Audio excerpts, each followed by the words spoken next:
10 से 20 मिनट जो है, बाकी और अपने अवस्था के अनुसार, अपनी प्रक्रियाओं के अनुसार हम व्यायाम के लिए और आसनों के लिए दें। भस्त्रिका प्राणायाम का दूसरा भाग हम करेंगे।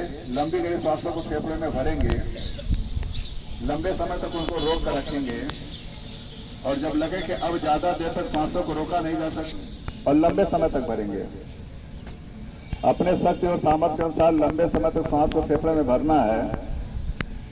लंबे समय तक श्वास को, तो श्वसन तंत्र की मजबूती सबसे अधिक होनी चाहिए हमारी और आपकी।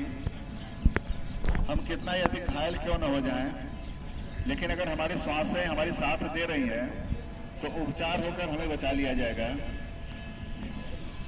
लेकिन हम घायल हो जाएं या जो भी विषम परिस्थितियां आ जाएं, और अगर श्वसन तंत्र हमारा साथ न दे तो उपचार की विधाएं कितना ही बेहतरीन क्यों न हो, काम आने वाली नहीं है। तो सबसे पहले जो है हमारा श्वसन तंत्र मजबूती से मजबूती हो, मजबूत जितना हो सके उससे भी ज्यादा मजबूत हो।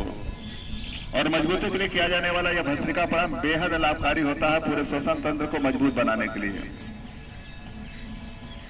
जब भी लगे कि 4-6 सीढ़ियां हम चढ़ रहे हैं, उतर रहे हैं और श्वास का फूलना शुरू हो गया, तो समझ ले कि कहीं ना कहीं हमारा फेफड़ा एक संकेत दे रहा है कि अब हम जो है ज्यादा नहीं चल पाएंगे। एक संकेत होता है।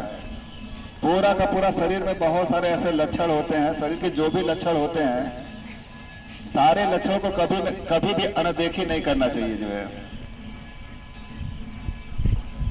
अगर शरीर के बाहर अगर दाने भी अगर आपको निकल रहे हैं, तो कहीं ना कहीं भीतर से एक संकेत देता है कि भीतर एक समझने के लिए। रात को अगर नींद आना बंद हो जाए तो समझ ले कि कहीं ना कहीं एक संकेत होता है कि भीतर सब कुछ अच्छा नहीं चल रहा है। अगर आपकी मधुर मुस्कान जो है थोड़ा सा कम हो जाए या बंद हो जाए, तो आप समझ ले कि कहीं ना कहीं भीतर जो है ठीक नहीं चल रहा है। असहजता, जितनी भी आज असहजताएं आप महसूस करना शुरू करें, तो यह समझ कि कहीं ना कहीं जो इंटरनल पार्ट्स जो है आपको यह संकेत कर रहे हैं कि इसको अब सुधारने की आवश्यकता है। जो है तो शरीर के किसी हिस्से में सूजन होना,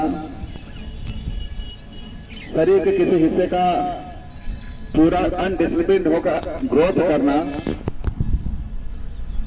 पाचन तंत्र में थोड़ा सा भी कमी आ जाए तो भी जो है असहज हो जाना, तो यह कहीं ना कहीं एक बहुत बड़ा संकेत होता है। तो जितने भी शरीर संकेत हमारे देते हैं, चाहे इंटरनल रूप से चाहे एक्सटर्नल रूप से, कभी अनदेखी नहीं करना चाहिए।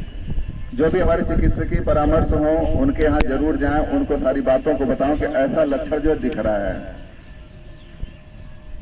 तो लंबी गहरी श्वासों को हम लोगों ने फेफड़े में भरा, अपने शक्ति और सामर्थ्य के अनुसार श्वासों को फेफड़े में रोक कर रखे, और अपने शक्ति और सामर्थ्य के अनुसार श्वासों को हम लोगों ने फेफड़े से बाहर की ओर छोड़ा। तो पूरा रेचक और कुंभक तीनों लंबा होना चाहिए।